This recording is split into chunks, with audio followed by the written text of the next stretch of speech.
नमस्कार, सुबह के 10:30 बज चुके हैं। आप सभी का स्वागत है देश के सबसे भरोसेमंद चैनल डीडी न्यूज पर, जहां हम आप लेकर हाजिर हैं आपका पसंदीदा शो न्यूज पंच। मैं हूं आंचल और इस शो के जरिए हमारी कोशिश होती है उन तमाम खबरों को सत्य और तथ्य के साथ आप तक पहुंचाएं, क्योंकि ग्राउंड जीरो पर मौजूद होते हैं तमाम अपडेट्स के साथ हमारे रिपोर्टर्स। तो आइए सबसे पहले सीधे रुख करते हैं प्रमुख टॉप लाइंस का आज के न्यूज पंच में। तो आखिरकार सेंटा का मजाक जो किया गया, जिस पर आप पार्टी अब फंसती हुई और घिरती हुई नजर आ रही है। कैसे जिंगल बेल्स का ये सेंटा अब खुद ही घिर गया है विवादों में, करेंगे चर्चा आज के न्यूज पंच में। वहीं उसके बाद आपको लिए चलेंगे पड़ोसी देश बांग्लादेश की बात करने वाले हैं, जहां कट्टरपंथियों का कोहराम रुकने का नाम नहीं ले रहा। एक और हिंदू का मर्डर हुआ है और कैसे लगातार हिंदुओं को निशाना बनाया जा रहा है, बर्बरता की जा रही है, इस पर भी होगी चर्चा। वहीं कैसे जब हम अपनी सुरक्षा को बढ़ाने की बात करते हैं, एक निशाने पर ढेर होगा दुश्मन।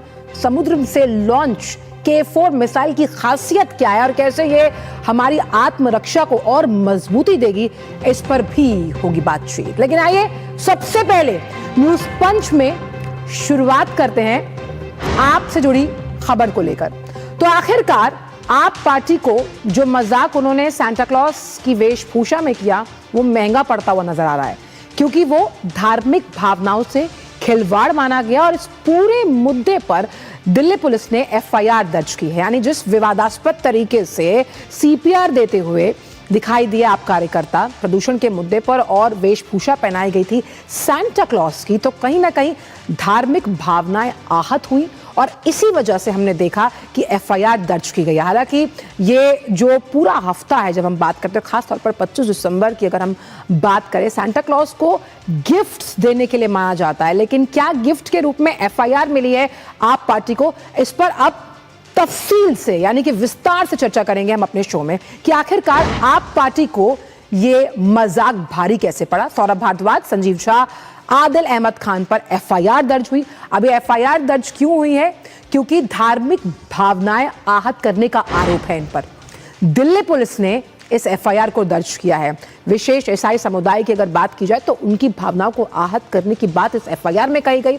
सोशल मीडिया पर वीडियो शेयर किया गया था और एडवोकेट खुशबू जॉर्ज ने ये शिकायत की थी। मामला पूरा ये है, लेकिन शिकायतकर्ता ने अपने इस पूरे शिकायतनामे में आखिरकार क्या कुछ कहा है, आपको वो भी बताते हैं। तो एडवोकेट खुशबू जॉर्ज ने FIR में एक बड़ा आरोप लगाया। उन्होंने कहा कि जिस तरह से वीडियो को साझा किया गया है, इसमें ईसाई धर्म का अनादर, जानबूझकर दुर्भावनापूर्ण तरीके से भावनाएं आहत हुई हैं। धार्मिक प्रतीक के साथ ये जो तरीका अपनाया गया वो अपमानजनक है और राजनीतिक फायदे के लिए यह खिलवाड़ सही नहीं है। अब मुद्दा यह था कि किस तरह से पॉल्यूशन पर कहीं ना कहीं आप पार्टी दिल्ली सरकार को घेरना चाहती थी। वेशभूषा थी सांता क्लॉज की जो किसी व्यक्ति को पहनाई गई, CPR देते हुए दिखाई दिए उसमें आम आदमी पार्टी के कार्यकर्ता। और ये पूरा जो मामला है कहीं ना कहीं धार्मिक इसे दिया गया एंगल कि भाई धार्मिक तौर पर आपने किसी की भावनाओं को ठेस पहुंचाई, आहत किया है। अब कैसे इस पूरे मसले को लेकर एक्शन मोड में दिल्ली पुलिस नजर आई है, आपको वो भी बताएं। तो एक्शन में दिल्ली पुलिस है, जहां BNS की धारा 302 के तहत केस दर्ज हुआ। अब सार्वजनिक रूप से धार्मिक प्रतीक का मजाक उड़ाना क्राइम के साथ साथ डिजिटल साक्ष्यों और सोशल मीडिया पोस्ट की भी जांच जारी है। आपने इसे एक तो सार्वजनिक तौर पे किया, फिर इसे सोशल मीडिया प्लेटफॉर्म्स पर डाल दिया। तो ये दोनों किस तरह से, जब FIR में ये बात की गई तो BNS की जो धारा 302 है उसके तहत इन्हें इसे आपराधिक माना जाता है। कहीं ना कहीं राजनीति के लिए धार्मिक खिलवाड़ बर्दाश्त नहीं होगा, यही बात FIR में भी कही गई है। देवांशु मल्होत्रा इस वक्त दिल्ली से जुड़े हैं। देवांशु, सांता क्लॉज लोगों को टॉफियां बांटा करते हैं जब भी वो मिलते हैं मुस्कुराहट के साथ, लेकिन ये FIR की टॉफी जो है कहीं ना कहीं आप पार्टी के गले में फंसती हुई नजर आ रही है, क्योंकि उन्होंने विवादास्पद जो धार्मिक भावनाएं आहत की हैं विशेष समुदाय की। दिव्यांशु, देखिए बिल्कुल आपको बताना चाहूंगा कि सांता क्लॉज जो है एक धर्म के जो है एक सबसे बड़े त्योहार के प्रतीक जो है माने जाते हैं। और कहीं ना कहीं उनको लेकर जिस तरह से ये मजाक उड़ाया गया, उसी को लेकर ये एफआईआर दर्ज की गई है। दरअसल 17 और 18 तारीख को आम आदमी पार्टी के जो सीनियर लीडर्स हैं उसमें सौरभ भारद्वाज, संजीव झा और इसके अलावा जो आदिल अहमद खान हैं, जो कि दिल्ली के जो है एक बड़े नेता हैं, प्रवक्ता हैं, उन्होंने अपने एक ट्विटर हैंडल पर जो है एक जो वीडियो है उसको साझा किया, जिसके बाद से वो वीडियो जो है वो वायरल होना शुरू हो गया। आपको बताना चाहूंगा कि ये तीनों नेता कनॉट प्लेस में पहुंचे थे।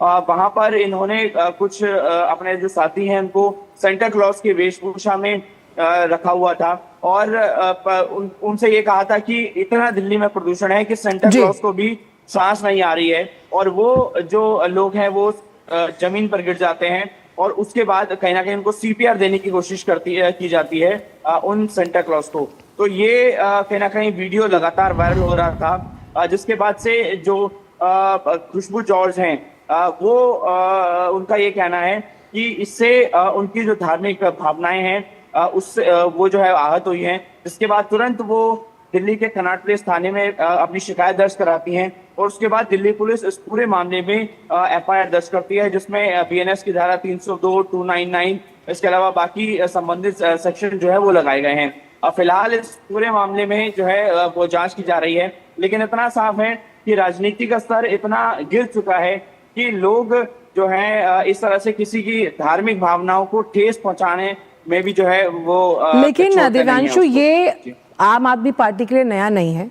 वो पहले भी 2019 की अगर बात की जाए तो धार्मिक प्रतीकों का अपमान कर चुके हैं और इस तरह की राजनीति करते आ रहे हैं। जिस तरह के एक मजबूत विपक्ष का उदाहरण उन्हें दिल्ली में देना चाहिए। मुद्दा बड़ा है, लेकिन इस मुद्दे को किस तरह उठाना चाहिए उसके लिए एक सोच और नीति की जरूरत होती है, जो कहीं ना कहीं बहुत मिसिंग है जब हम आप पार्टी की बात करते हैं उनकी राजनीतिक सोच में।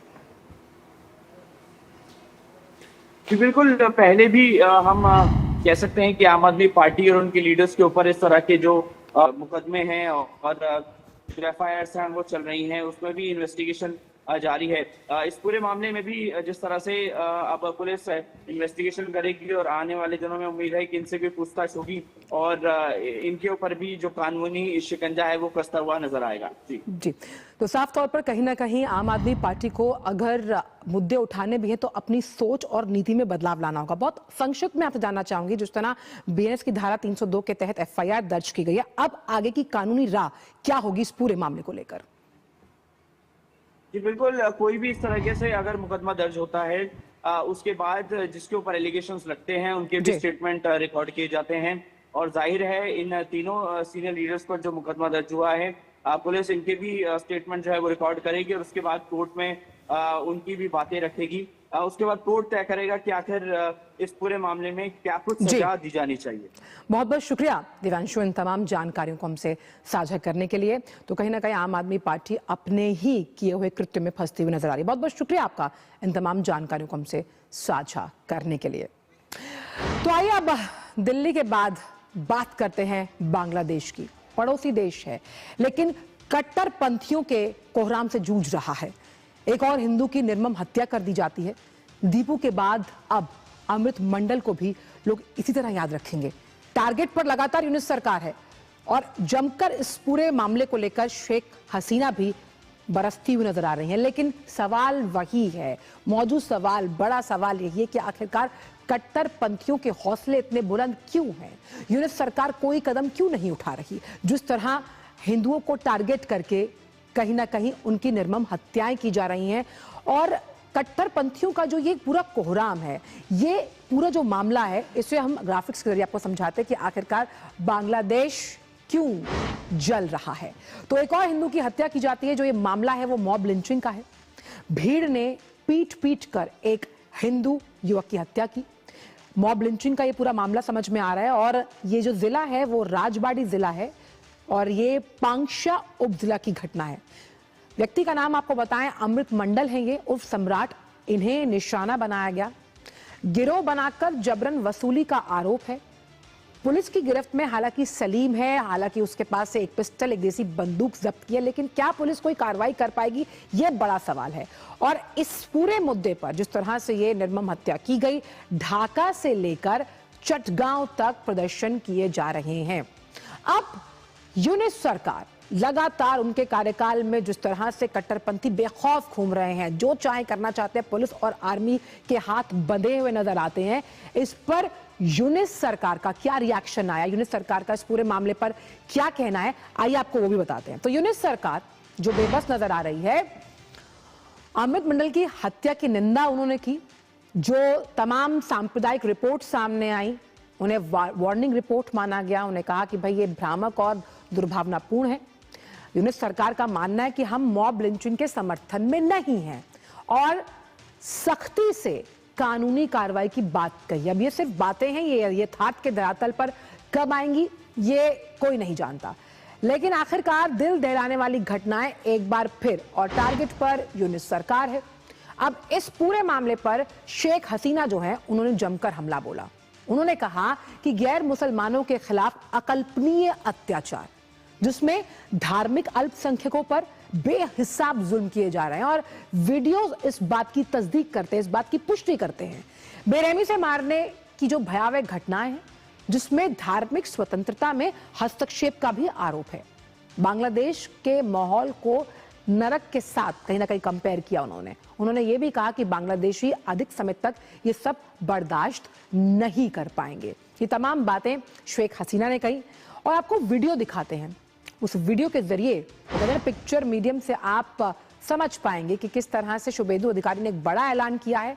उन्होंने कहा कि दीपू दास के जो परिजन हैं उन्हें आर्थिक मदद दी जाएगी, और वीडियो कॉल पर बात की है उन्होंने। बांग्लादेश में हिंदू युवक दीपू दास की निर्मम हत्या की गई थी, और दीपू दास क्यों गए थे बांग्लादेश? रोटी कमाने गए थे, जीवन यापन बेहतर हो पाए अपने परिवार वालों का, उस आजीविका का एकमात्र साधन थे दीपू दास, और ऐसे में परिवार आर्थिक तौर पर और मानसिक तौर पर कमजोर हुआ है। वहीं शुभेंदु अधिकारी ने साफ तौर पर वीडियो कॉल करने के बाद आर्थिक मदद का आश्वासन दीपू दास के परिवार को दिया है। तो वहीं एक और पुरी और गोरखपुर में लगातार ये प्रदर्शन हो रहे हैं।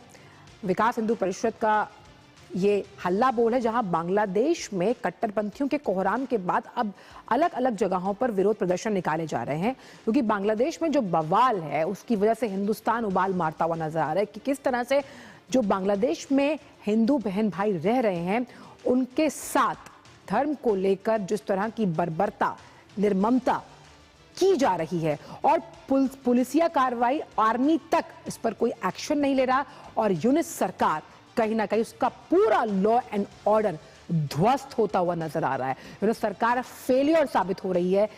जब आपके देश में अगले साल चुनाव है, जनमत संग्रह आपको कराना है, एक ही दिन राजनीतिक चुनाव भी कराने हैं, आपकी पार्टीज जो हैं जो इसमें चुनाव लड़ना चाहती हैं उनमें रार है, तो आखिरकार इस राजनीतिक अस्थिरता में जब कट्टरवाद को जोड़ दिया जाएगा, फनाटिज्म को जोड़ा जाएगा, तो आप सोचिए उस देश का मुस्तकबिल, उस देश का भविष्य अंधकार में है। नवल सिंह परमार इस वक्त ढाका से जुड़ गए हमारे साथ। नवल, अब तो ये सवाल लगातार हम उठा ही रहे हैं कि आखिरकार कट्टरपंथियों के हौसले इतने बुलंद क्यों हैं, और यूनिस सरकार कोई कदम नहीं उठा पा रही है, और एक और हत्या इस बात की पुष्टि करती है। जी, देखा जाए तो यूनुस एडमिनिस्ट्रेशन जो है उनका लॉ एंड ऑर्डर के ऊपर कंट्रोल एकदम बिल्कुल नहीं है, और वो बाहर की जो पर्यवेक्षक है वो तो है, लेकिन बांग्लादेश में भी जो विभिन्न राजनीतिक दल है या तो फिर इंडिपेंडेंट ऑब्जर्वर है या सिविल सोसाइटी है, उनका भी कहना है कि लोगों ने सरकार ऊपर से भरोसा खो दिया है, और सरकार जो है यूनुस एडमिनिस्ट्रेशन वो लॉ एंड ऑर्डर प्रोवाइड करने में, लोगों को शांति सलामती बख्शने में नाकाम रही है। अभी देखा जाए तो पिछले 8-10 दिनों में जो घटनाक्रम हुए हैं उसमें ना केवल माइनॉरिटी लेकिन कोई भी लिबरल फोर्सेस, जो भी स्वतंत्र आवाज है उसको दबाने की कोशिश है, उसमें सबसे बड़ा हमला मीडिया पे भी हुआ है। बेशक दीपू चंद्र दास के ऊपर जो हमला हुआ वो धर्मांध कट्टरपंथियों द्वारा मॉब लिंचिंग का मामला था, लेकिन जो कल की घटना सामने आई है अमृत मंडल वाली, उस घटना में अभी तक जो जानकारी मिल रही है उसके हिसाब से वो एक क्रिमिनल एक्टिविटी जैसा था। अमृत मंडल के साथ जो लोग थे, उनके जो सहयोगी थे, वो मुस्लिम थे और वो सामने से किसी एक जगह पे गए थे एक्सटॉर्शन के लिए और वहां उनको पीट पीट के मारा गया है। तो इस घटना में अभी तक जो इंडिपेंडेंट सोर्सेज से सरकार ने भी खुलासा किया है, पुलिस ने भी किया है और बांग्लादेश के मीडिया में और जो माइनॉरिटी कम्युनिटी, हिंदू कम्युनिटी के जो लोग हैं, उन्होंने भी खुलासा किया है कि अमृत मंडल 2023 में कुछ क्रिमिनल केसेस में फंसा हुआ था और देश छोड़ के भाग गया था। बाद में आया अभी कुछ दिनों पहले और उसके खिलाफ काफी मुकदमे भी है। तो ये जो मामला है उसमें धार्मिक कट्टरता के मॉब लिंचिंग हुआ है, लेकिन धार्मिक एंगल से ज्यादा उसमें क्रिमिनल एंगल है। और जो दीपू चंद्र दास वाला मामला है वो एक बेशक धर्मांध कट्टरपंथियों ने जो लॉलेसनेस है बांग्लादेश में माइनॉरिटी के ऊपर हमले होना वो कायमी है। ऐसा नहीं है कि एक सरकार में, कोई भी सरकार हो, हसीना की सरकार, शेख हसीना की सरकार के दौरान भी माइनॉरिटी के ऊपर, मैं ये समझना चाह रही हूँ, लेकिन अभी जो है, अभी लॉ एंड ऑर्डर अगर कंट्रोल में नहीं रहेगा और जिसके सपोर्ट से यूनुस का एडमिनिस्ट्रेशन चल रहा है वो पॉलिटिकल पार्टी और रिलीजियस फंडामेंटलिस्ट पॉलिटिकल पार्टी है, तो वो उनके बदले में उनको छूट मिल रही है। उस छूट का फायदा लेके जो धर्मांध कट्टरपंथी हो, यूनुस बिल्कुल नवल, बहुत अहम बात कह रहे हैं कि law should take its course of action. शायद इस वाक्य का मतलब जो है कहीं खो गया जब हम बांग्लादेश की बात करते हैं। बहुत बहुत शुक्रिया आपका नवल, इन तमाम जानकारी को हमसे साझा करने के लिए। और वक्त एक छोटे से ब्रेक का है। ब्रेक के उस पार आपको बताएंगे K4 मिसाइल के बारे में, किस तरह से ये भारत की जो आत्मनिर्भरता है उसे और कहीं ना कहीं कम करेगी जब हम रक्षा क्षेत्र में आगे बढ़ने की बात करते हैं। वक्त छोटे से ब्रेक का। इसको तो फुटबॉल खेलना भी आ गया और इसे तो पियानो बजाने भी आ गया। चंद्रयान भी उतर गया चांद पर हमें अब तक टेस्टी राजमा बनाना नहीं आया। बिना MDH राजमा मसाला के टेस्टी राजमा कैसे बनेगा? स्वादिष्ट राजमा के लिए MDH राजमा मसाला। क्या स्वादिष्ट राजमा बनाए? MDH। पता है, लोग अक्सर मुझसे पूछते हैं कॉल सेंटर का स्टेडी जॉब क्यों छोड़ा? I wanted more out of life. बस मैंने अपना स्टार्टअप शुरू किया। जानना चाहोगे कैसे? Then start up your own business as an LIC agent. यहाँ सब कुछ है, great products, zero investment, leading organisation and unlimited opportunities. तो क्या आप तैयार हैं? LIC एजेंट बनो, अब बड़ा सोचो। हमारी वेबसाइट पर जाएं या अपनी नजदीकी LIC शाखा से संपर्क करें। जब धरती चीर कर निकलता है लोहे का पत्थर और मिलता है मोंगिया के जोश से, फिर तपता है, पिघलता है और बनता है फौलाद। अब होता है सरिया सारी खूबियों के साथ। मोंगिया स्टील, मजबूत देश का मजबूत सरिया। कौन है जो जोड़े देश को? विकसित भारत का विकसित भारत।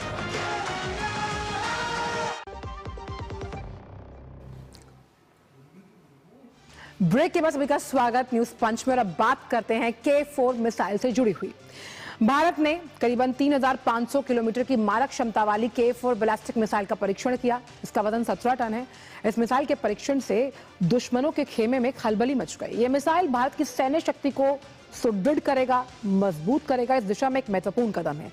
K4 बैलिस्टिक मिसाइल की क्षमता भारत की रक्षा प्रणाली को नई ऊंचाइयों पर लेकर जाएगी। अब एक निशाने पर ढेर होगा दुश्मन। समुद्र से इसकी लॉन्चिंग की गई और मीडिया रिपोर्ट्स के दावों की अगर माने तो न्यूक्लियर ट्राइड को अब मजबूती मिलती हुई नजर आएगी। आइए आपको समझाते हैं कि कैसे दुश्मनों के दांत खट्टे करती हुई नजर आएगी K4 मिसाइल ग्राफिक्स के जरिए कि आखिरकार बंगाल की खाड़ी में जब इस मिसाइल का प्रक्षेपण किया गया कैसे गूंज उठी। समझाते हैं कुछ ग्राफिक्स के जरिए कि कैसे K4 मिसाइल से गूंजी है बंगाल की खाड़ी। और मीडिया रिपोर्ट्स के हवाले से खबर है कि जब हम परमाणु सक्षम K4 मिसाइल की बात करते हैं तो इसका जो परीक्षण है वो INS अरिघात पनडुब्बी से इसे लॉन्च किया गया और कैसे ये भारत की आत्मनिर्भरता को और बढ़ाएगी रक्षा क्षेत्र में। अब इस पूरी मिसाइल की खासियत क्या है, कैसे इसे DRDO ने तैयार किया, उस पर भी डालते हैं एक नजर ग्राफिक्स के जरिए। तो DRDO ने इस मिसाइल को तैयार किया। 3,500 किलोमीटर रेंज है इसकी, 17 से 20 टन इस मिसाइल का वजन है, 2 टन तक का न्यूक्लियर पेलोड यानी न्यूक्लियर पेलोड ले जाने में सक्षम है ये।